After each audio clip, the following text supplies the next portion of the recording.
forward, and we have really relied on Erlanger for support over the years, and so it's always an honor to be here. What I wanted to share with you this morning was a little bit of the history of our program, of the physician health movement in general. I'll start out by saying at some point during your career, you'll know somebody, if you yourself not affected, you'll know somebody that's affected either by alcohol, drugs, or one of the other issues that I'm going to talk about today. We know that statistically about 20% of physicians at some point during their career will be affected by alcohol, drugs, or some other mental or emotional problem that it will impair their ability to practice medicine. The good news is, particularly in Tennessee, we have a long history of support, not just from hospitals, but from the medical board, the malpractice insurers, Blue Cross, you name it, and they know the difference between a sick doctor and a bad doctor. We'll start out by giving you a little bit of the history of physician health. This is not a recent 21st century phenomenon. This problem goes back, and I'll just use this as a title. Actually, Dr. Walter Puckett put me onto the book where I got this slide here. So again, I depend a lot on the folks here at Erlanger have over the years, but probably everybody in the room here is familiar with Dr. William Halstead. He was the father of American surgery. He developed the first surgical training program in the U.S., first chair of surgery at Johns Hopkins. He did one of the first cholecystectomies in the U.S., one of the first blood transfusions. He's the reason we all wear latex gloves. He did not do it to cut down on infection. His wife, who was his scrub nurse, had a dermatitis to some of the reagents they were using in surgery at that time, and he knew some folks at Goodyear had some gloves made for her. Everybody on his team liked the gloves. They all started using them, and a few months later they noticed they were having a lot fewer infections. So it was one of those things we kind of backed in, but he made a lot of contributions to medicine, and the Halstead Society is probably one of the top honors you can achieve if you're in the field of surgery. He also was addicted to cocaine or morphine during most of his career. In 1885, there was an article that came out in the German medical literature talking about the use of cocaine as a local anesthetic for eye procedures. He and 5 of his colleagues began to do some experimentation on using cocaine as a regional nerve block. And I'll say this, at the time they were doing this, cocaine was not an illegal drug. You could go down to any drugstore and buy it or buy it through the mail. But they began to experiment with it, and of Dr. Halstead and those 5, 5 of them became dependent on cocaine. Dr. Halstead in 1888 was referred to the Butler Sanitarium, where he was placed on morphine. That was a treatment for cocaine dependency at that time. And was off and on, but mostly on cocaine and or morphine throughout his career. And these are just some of the things that were recently published in the Harvard Medical Alumni Bulletin about Dr. Halstead's behavior during that period. And in spite of that, he did make a significant contribution to the field of medicine. Now, as far as the physician health movement, in the early and middle 1950s, the Federation of State Medical Boards, and this is the national organization, we have a Tennessee Board of Medical Examiners, and whatever state you wind up in, there will be a Board of Medical Examiners which oversees the practice of medicine in that state. But their national organization, the Federation of State Medical Boards, in the early 1950s called for the formation of a program like ours. And they were concerned at that time if a physician got in trouble with alcohol, drugs, depression, stress, burnout, there was really only available a disciplinary track for those physicians.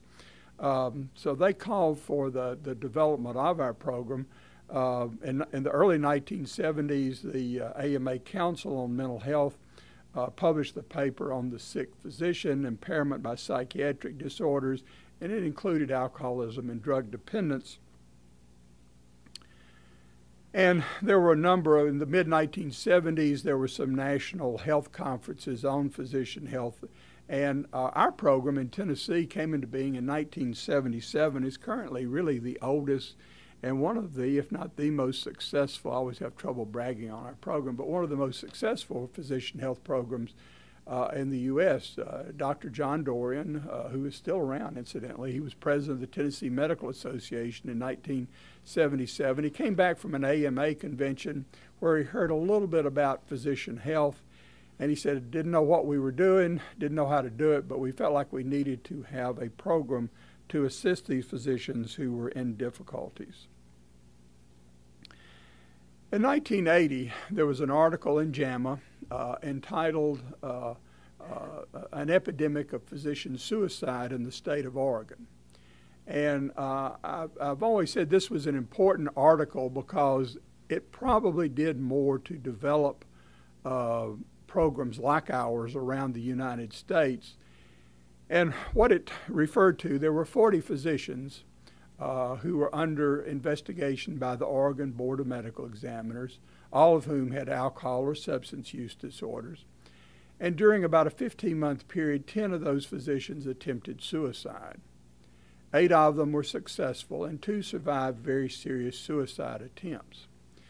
And it was at that time that the leaders at the Tennessee Medical Association and State Volunteer Mutual got together and developed and produced the funding which brought our program into being. And in 1983, Dr. David Dodd began to come on board as the first full-time medical director, and he assumed that in 1985 of our physician health program. Prior to that, it had been run by volunteers, and we still are supported in large part by volunteers. One reason we're so successful is that there's really no hospital in the state or large medical group that has not benefited by the work that we've done with some of their physicians. So it was through their support that we really came into being and got organized.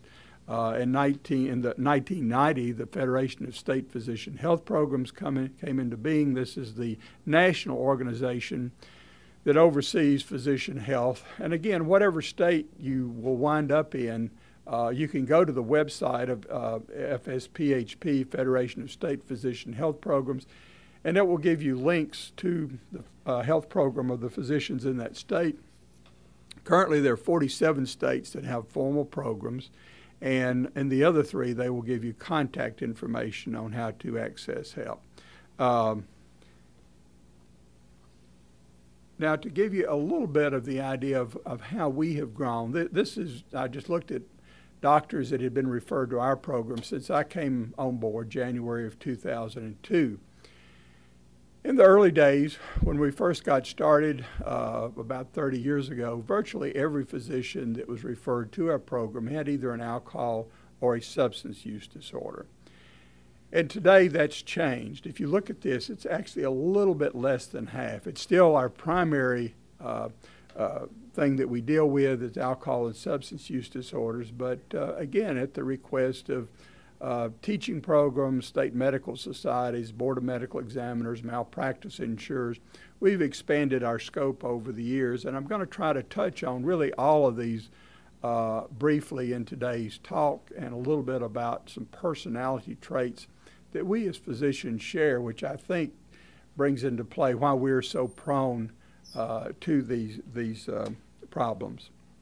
But you can see it's still the most common problem referred to us is for alcohol or drugs. Behavioral is the next, and that's kind of a large category. A lot of these physicians have been labeled as disruptive in the workplace, and most of these physicians, interestingly, don't have an alcohol or a substance use disorder or any other psychiatric disorder. We have continued to work with this group in order that they not lose their hospital privileges or wind up being reported to the National Practitioners Data Bank.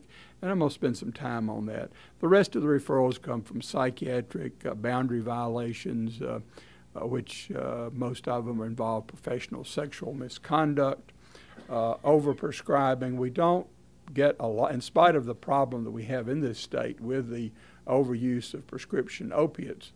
Most of these cases are handled through the criminal justice system or through the Board of Medical Examiners. the board has been very good about allowing us to work with physicians who were not in it for the profit. They weren't running a pill mill. They just did not know how to say no to these very difficult patients. So although it doesn't account for a lot of our referrals, those accused of professional sexual misconduct probably get themselves into more difficulty than any other group of physicians that we work with. And the others, the consultations, for the most part, these are physicians who are relocating from another state, who have had difficulties at some point during their career, and the Board of Medical Examiners has asked us to do an evaluation to see if those physicians should be granted a medical license or if they require any type of monitoring while they're in the state. But this kind of gives you, and this involves about 1,500 physicians. I now get between 100 and 150 new identifications each year referred to our program. Now, not all of these require long-term treatment, but these are 100 to 150 new physicians each year that are referred to us who were unknown to us prior to this. The times have changed. I began 30 years ago now, helping Dr. David Dodd. He and I would travel all over the state doing interventions, but we had maybe 25 or 30 new identifications a year at that time. Now that we get closer to 150 new identifications, a lot of the interventions are done in my office or actually even over the telephone. But let's talk a little bit about substance use among physicians, since it's the most common impairment among physicians today that we certainly see, and accounts for about 50%. Again, of that 150 or so physicians are referred to our program, about 75 of them, their concerns of alcohol or substance use disorder, and probably 40 to 50 of those will wind up needing some type of treatment.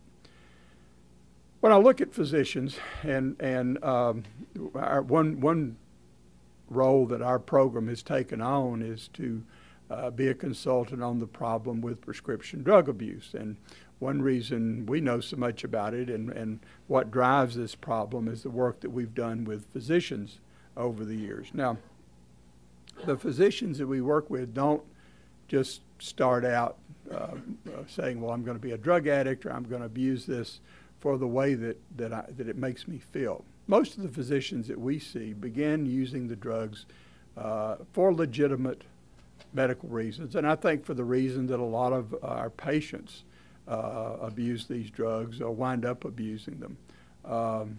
We know that now that the use of drugs has a very high complication rate, about 38% if you look at it overall of patients that are put on these drugs for chronic, and I'm talking about chronic non-cancer pain.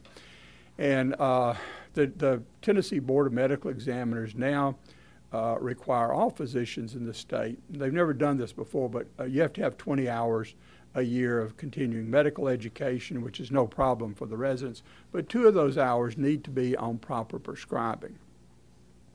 We now have chronic pain guidelines in the state of Tennessee, and we rolled those out just about a month ago. And if you're doing any kind of primary care, you need to be familiar with those guidelines. We also have a definition of who can call themselves a, quote, pain specialist.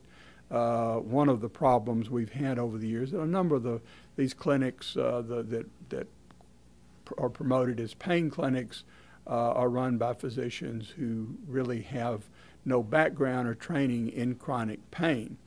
We looked at some of the worst cases, and they were being run by retired radiologists, retired pathologists, and that incidentally, I had nothing to do, although I put together that 2-hour course of CME for the Tennessee Medical Association. I'm not the one that required it to be a requirement for physicians to either get a new license or maintain their license.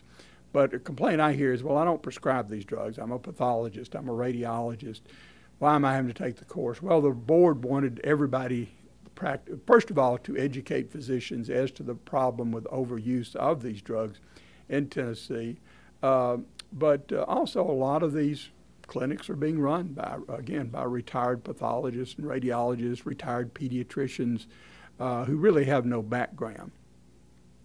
And because there have been no chronic pain guidelines or definitions as to who could be a chronic pain specialist or a pain specialist, and again, I'm talking about chronic non-cancer pain, it's been difficult for the Board of Medical Examiners to punish physicians who were taking advantage of this and were running pill mills. So anyway, if you've got a Tennessee license, at some point you need 2 hours of CME, and it needs to include the rules on the chronic pain guidelines that Tennessee now has. But these are the reasons. I've looked at the physicians I've worked with over the years and said, well, why did they start using these drugs?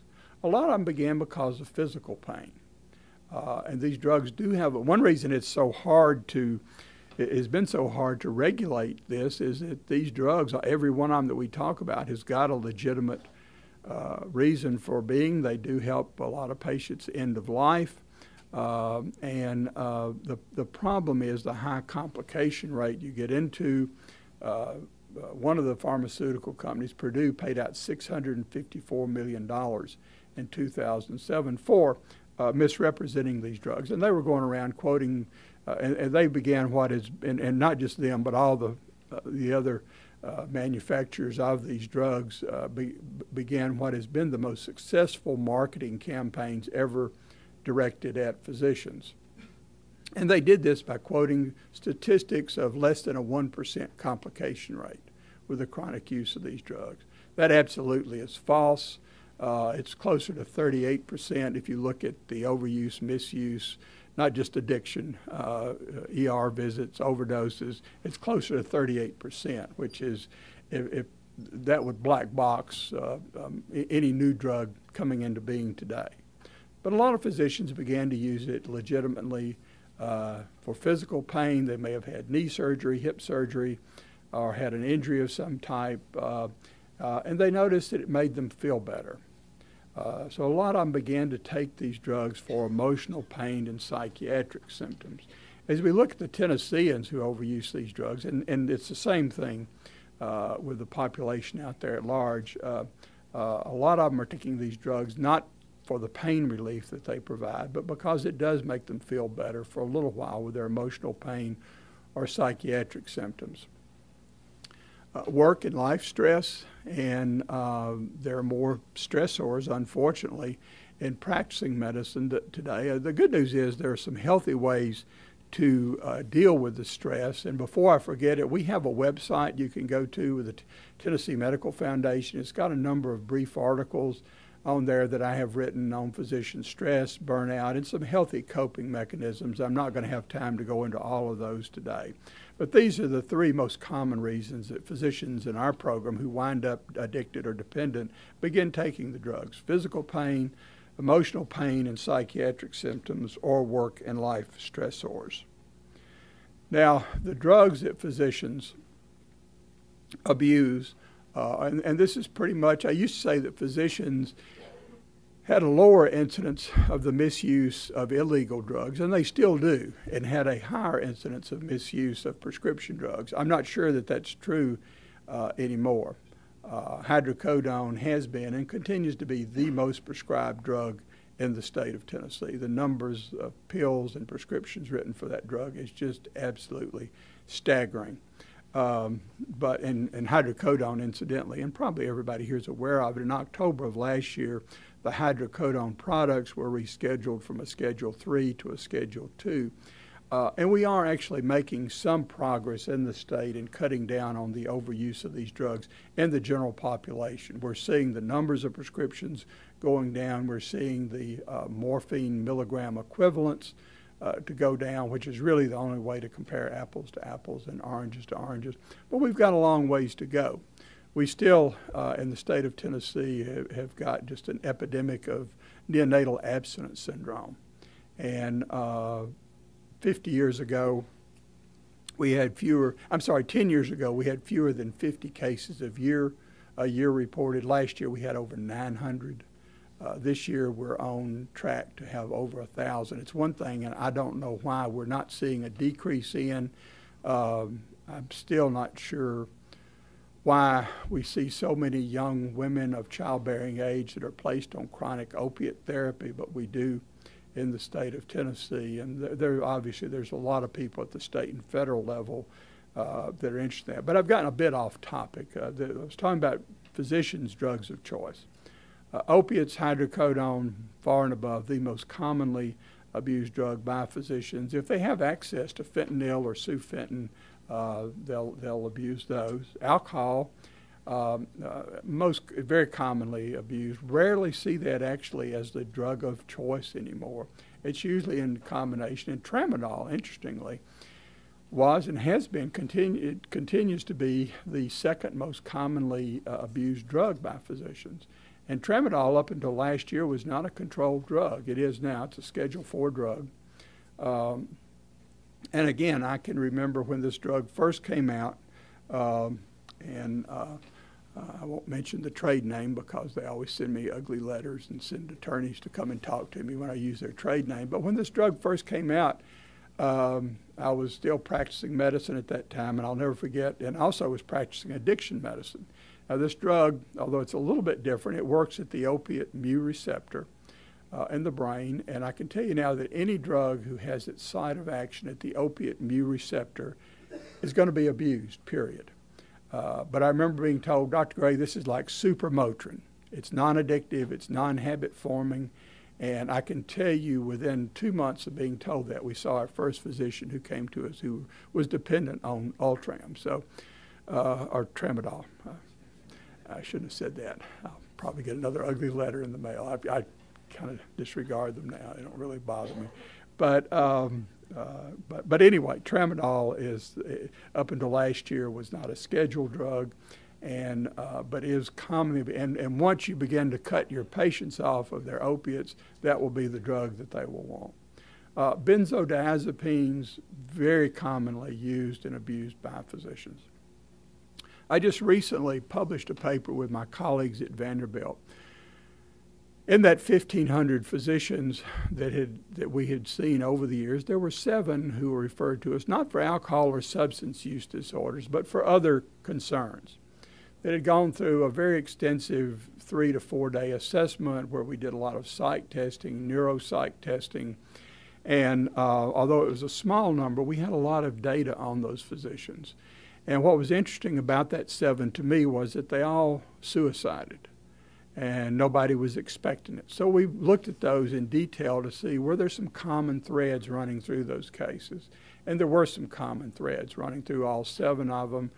These physicians were isolated, they were in solo practice, but the most common thread was the use of benzodiazepine.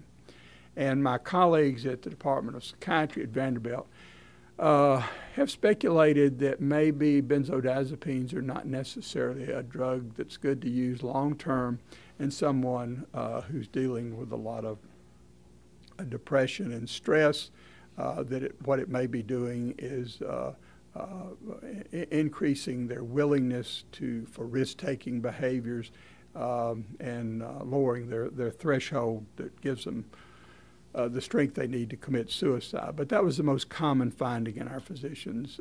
But these drugs are horribly overutilized in Tennesseans as well. I sit on a TennCare DUR committee, and we dropped benzodiazepines from our formulary about 10 years ago.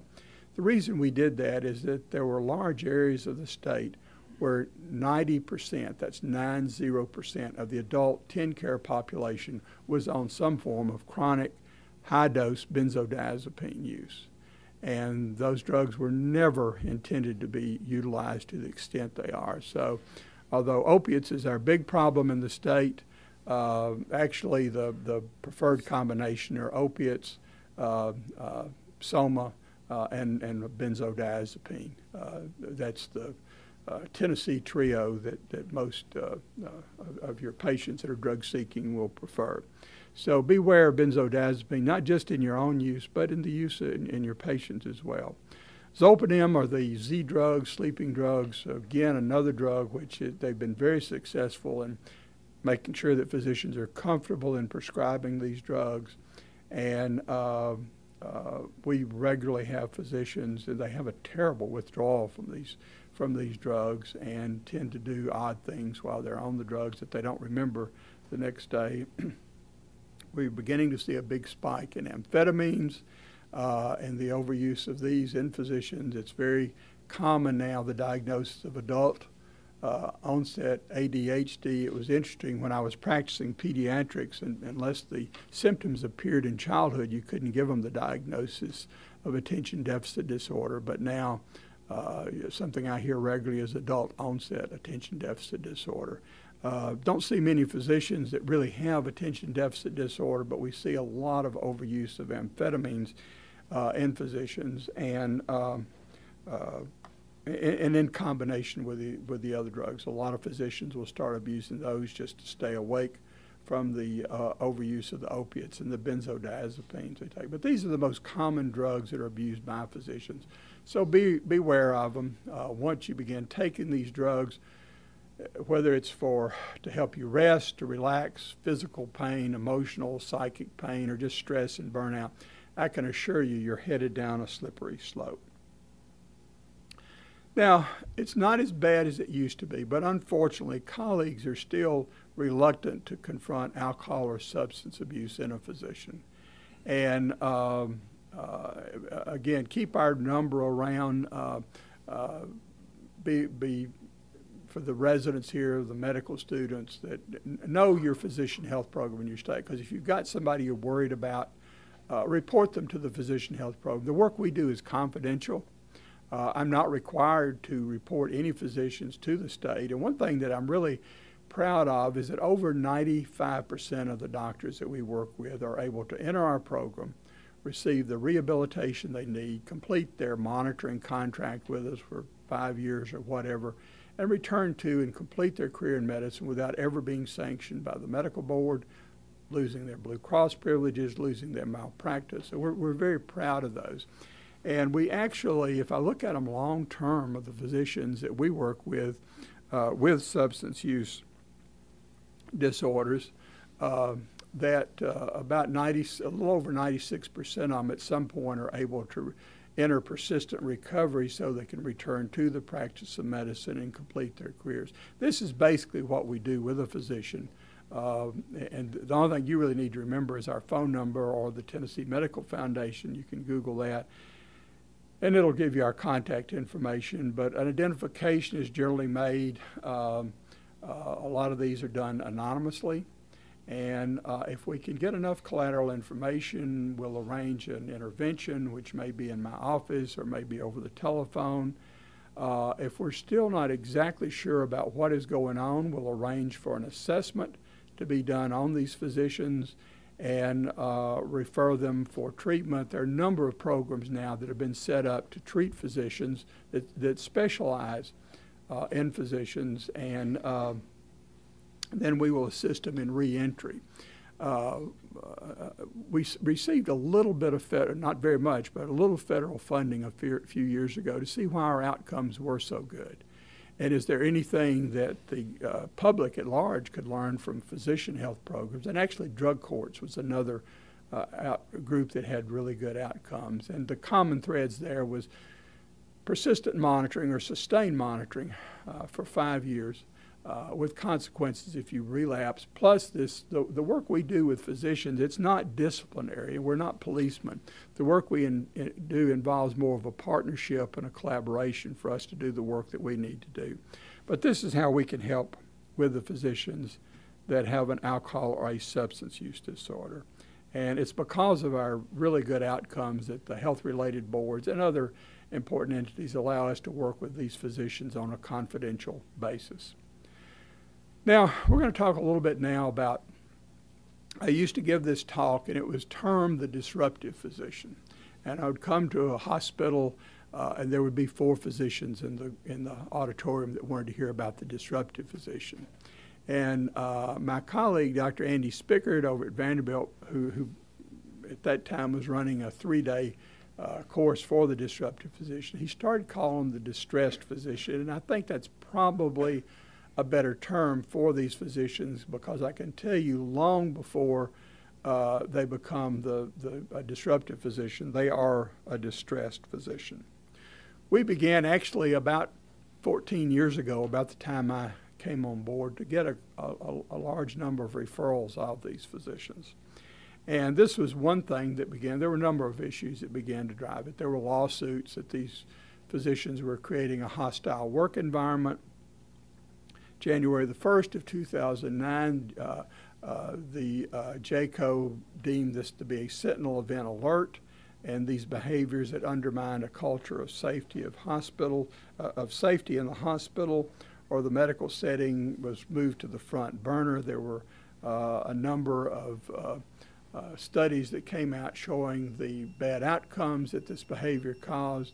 In 2005, this was a cardiac surgeon who yelled at a perfusionist. The perfusionist, and people laugh when I tell this story, but it's true, and you need to be aware of it and how your behavior can be used against you. He yelled at a perfusionist. The perfusionist left the operating room, got a diagnosis of post-traumatic stress disorder, sued the physician, and was awarded $325,000. That award was upheld on appeal, and these are not malpractice. You're responsible for this. These are civil damages. And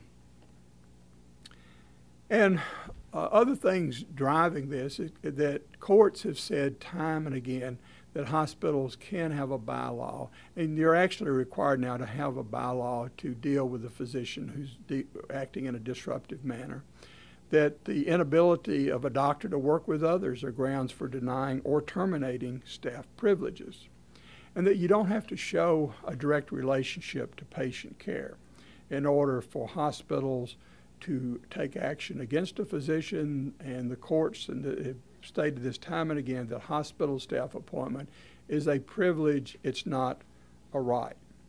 So, and these are just some of the examples of what disruptive behavior is. It can be threatening or abusive language directed at nurses, other physicians, or really anybody in the hospital setting. Degrading or demeaning comments about others, and why it's become a big deal. What used to happen when a physician got into trouble or was under investigation by the hospital, you just left. If you were in Chattanooga, you might move down to Georgia or Alabama or up to Nashville or Memphis. But today that's not possible. That changes in privileges greater than 29 days have to be reported to the National Practitioners Data Bank and may be reportable to the State Licensing Board. And also hospitals have to report to the data bank if a physician should surrender their privileges while an investigation is pending. This is not something you want to happen. Once you wind up in the National Practitioners Data Bank because of unprofessional behavior, you're going to become like kryptonite for hospitals, for medical groups, for insurance providers, for malpractice. And it's not hard to see. One of the first physicians that was referred to me 14 years ago was a cardiothoracic surgeon from Nashville, and probably if you polled any physician in the Middle Tennessee area, they would have named this individual as one of the top 5 thoracic surgeons in the area. He had been sued 14 times and never had paid out any money in damages. And it didn't take you but a minute or two in talking with this individual to see why people had sued him so many times. So it does, these physicians are a magnet for litigation. And you say, well, why is this such a big deal? And I'll say this, for the most part, these physicians that are referred to us for their behavior do not have an alcohol or a substance use disorder. They do not have an underlying psychiatric diagnosis. Most of them, the majority of these physicians, and if I have time, I'm going to talk about it very briefly at the end today. There's some personality traits that probably many, and maybe everybody in this room, including myself, share, and that's the personality trait of perfectionism. These physicians are perfectionists. And when things happen in the hospital or medical setting that's beyond their control, it drives a great deal of anxiety and causes these physicians to say things and do things that gets them labeled as being disruptive. Now, the reason that this has become such an issue with JCO is that it accounts for a significant number of medical errors. There's a breakdown in communication. And for a number of years, I went around with State Volunteer Mutual, the malpractice insurer in the state, and we did seminars, and we had folks from the airline industry. They were the first to address this. And what they found, and this was 15 years ago or so, they began to look at the worst airline disasters in history. And what they found was in every one of those disasters, somebody on board. It may have been the lowest ranking stewardess. It may be the individual that put the Cokes and Pepsis on the plane. It may have been a mechanic. Somebody was concerned that there was something amiss.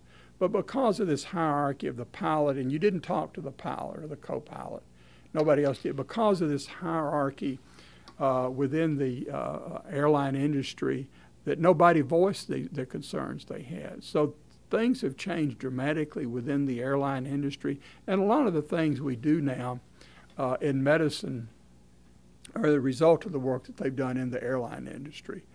They have done away with that old hierarchy, and everybody knows everybody else's names now when the plane takes off. But these are what they found, is that 50% of OR errors are caused by a breakdown in communication because of this disruptive behavior. 30% of OB errors. You get very poor patient satisfaction, and that's become a big issue today. Not just for Erlanger, but it will be an issue for the younger doctors, whether it's your medical group, your solo practice, or what you need. And this is, I think it's unfortunate, it's one of the things that's driven the prescription, not the only thing, but one of the things that's driven the prescription drug epidemic in the state, that when the patients leave, you want to get a good write-up on Yelp. Unfortunately, sometimes you have to do things that aren't in the patient's best interest. But one thing you can do something about is make sure they're not leaving because of poor patient satisfaction with the services that you provide.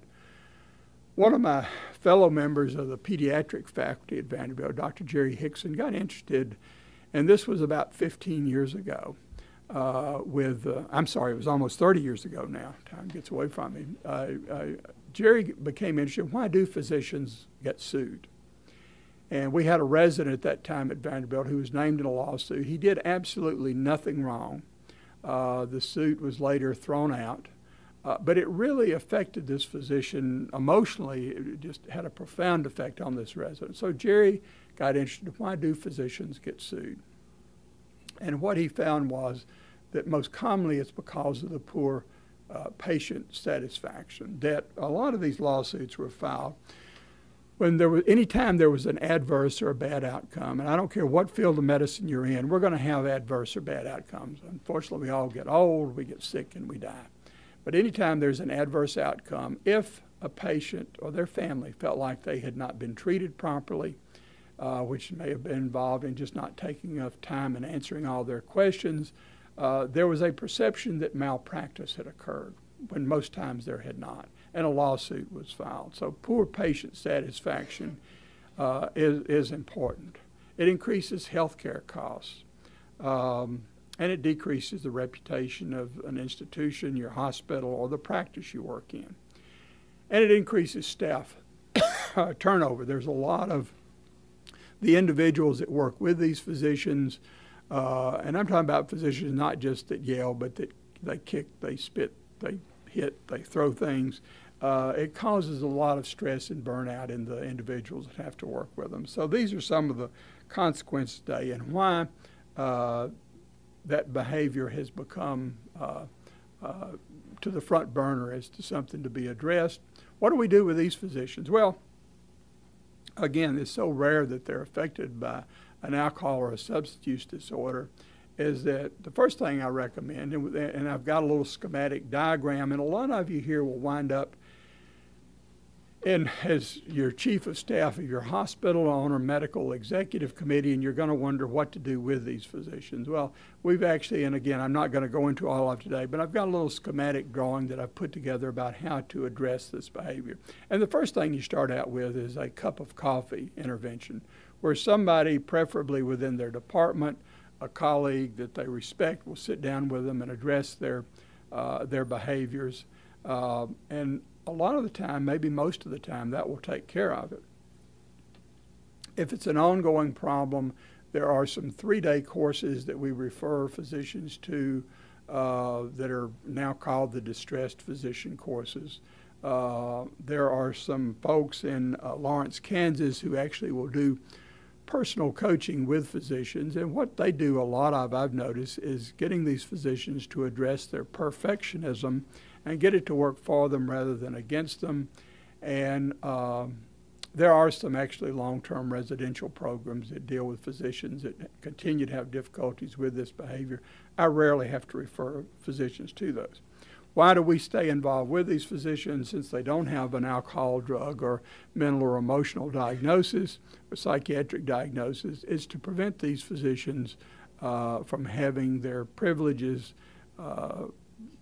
lost or wind up in the data bank so that it's difficult for them to continue their career.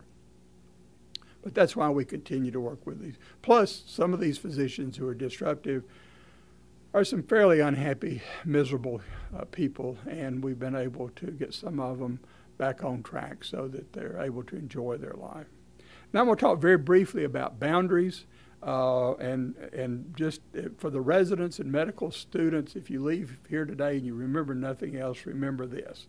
And I'm talking about professional sexual misconduct for the most part.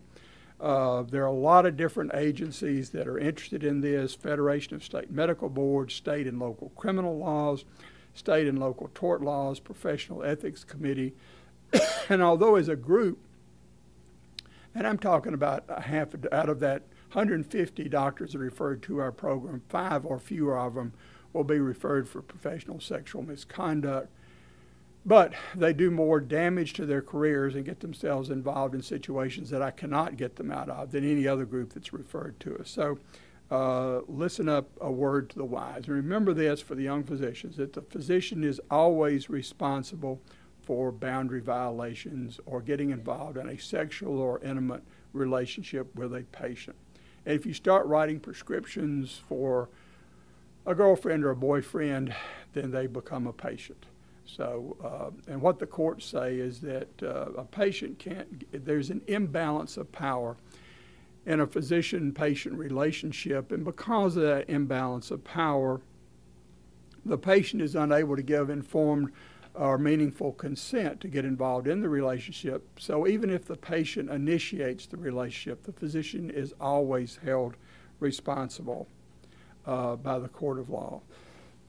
Now, briefly at the very end, I wanted to talk about perfectionism, because I've talked about a lot of different issues: alcohol, drugs, substance abuse, behavioral issues, professional sexual misconduct, overprescribing. But a lot of the difficulties that physicians have, I've been intrigued over the years, are really driven by our personality trait. And the one that most intrigues me is perfectionism.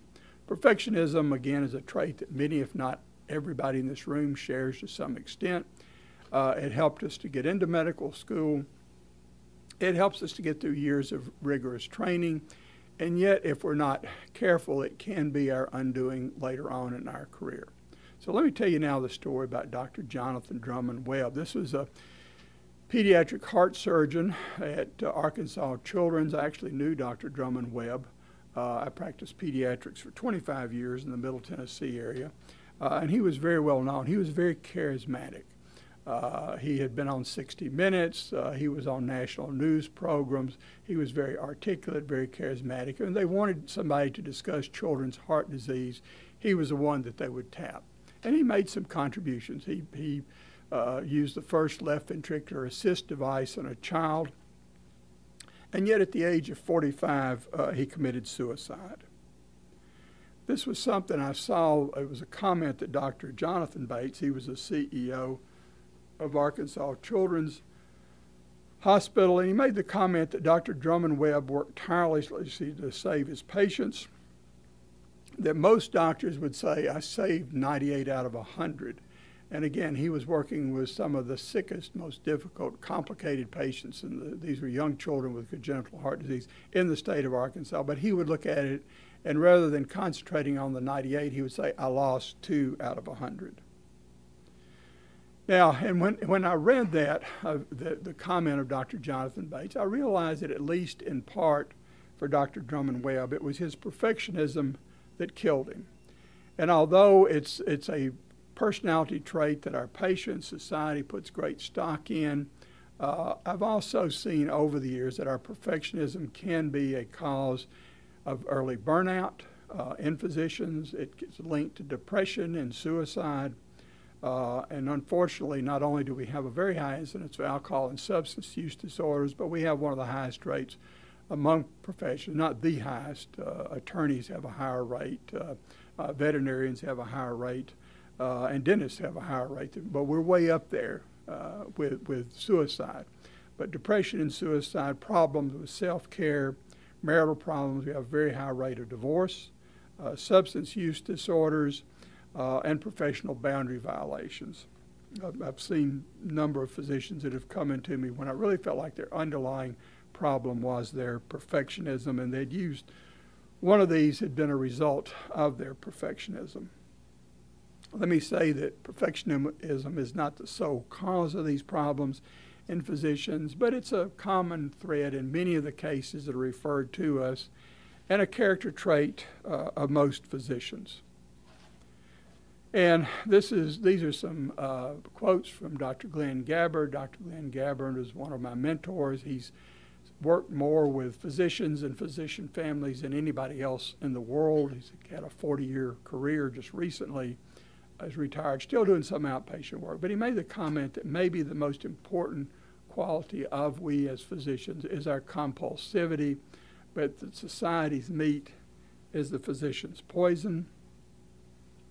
This is his definition of perfectionism, and you may know of somebody that fits this definition of excessive devotion to work and productivity to the exclusion of leisure activities and friendships. Basically, we as physicians have a bad habit of not having a life outside of medicine. And I don't know whether this is unique to physicians, but I see it a lot in physicians. We have what I call a psychology of postponement. And I think it starts really in medical school. We start out by saying, well, one of these days when I graduate from medical school, I'm going to begin, and you fill in the blank. And then it becomes, well, one of these days when I finish my residency. And then it becomes one of these days when I get my practice established, become senior partner, on and on. So basically, if we're not careful because of this psychology of postponement, that day never comes. So we need to, and a good time to start this is in medical school, is have a life outside of medicine. Those of us who are perfectionistic and overly compulsive, well, we may view it as a good trait in a lot of ways that it is, the way we practice medicine. Those that have to work with us view us as being rigid and stubborn. And we can become reluctant to delegate tasks and are hard to work with others unless they do things exactly the way that we want them done. And I've actually had some physicians where their perfectionism interfered with their ability to complete their work. They were working 60 and 80 hours a week, but they couldn't get their charts dictated, they couldn't get their consults seen because of their perfectionism. Along with our perfectionism and compulsivity, this is a triad of feelings that Dr. Gabbard has described. Along with it there's a lot of self-doubt, a lot of exaggerated feelings of guilt, and exaggerated sense of responsibility. I have been interested for years by how profoundly physicians are affected when they're sued for medical malpractice, frequently for nothing that they've done wrong, but there's been a bad outcome. And I think it's because of this triad of feelings that we're so affected. And unfortunately, most of us at some point in our career will be involved in a malpractice litigation. But this self-doubt, exaggerated sense of guilt, and exaggerated sense of responsibility drives a great deal of anxiety.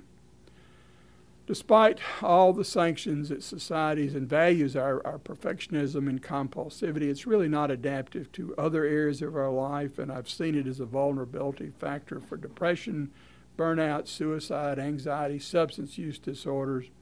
And we're about to wind up here. And again, I'm hitting this very briefly. There's more on our website you can go to about perfectionism and work-life balance, but we have to differentiate the desire to excel from the desire to be perfect. And those of us who are compulsive and perfectionistic, we tend to be attracted to medicine as a career. And the stressors that we see in the environment don't create these personality features. We actually bring them with us the first day of medical school. And there are, again, simple things. Build leisure time in with your family. There's now more being done about professionalism, education in medical schools. And I know y'all have, part of your core competency now is on professionalism. Early identification. There are remediation programs now, some of which I've talked about briefly. But in marriage or partnership, take time to talk, no matter how tired you are. Take care of your own personal health. Physicians that come to my program, they're all excellent physicians. They take care of everybody except for themselves. And I think there's a great lesson that we can all learn from our dying patient, and that's the importance of our family and our friends in our lives. And we need to take care of those relationships while we have them and while we're still around. This is our contact information, phone number, website you can go to. Again, the work we do is confidential. And if you know of a colleague that could benefit from our services, please give us a call. We will take it from there if we need to. With that, I'm going to close. If you've got any questions, there's some microphones back there, and also I'll be around right after the talk for any questions that may come up. And if not, thank you all very much.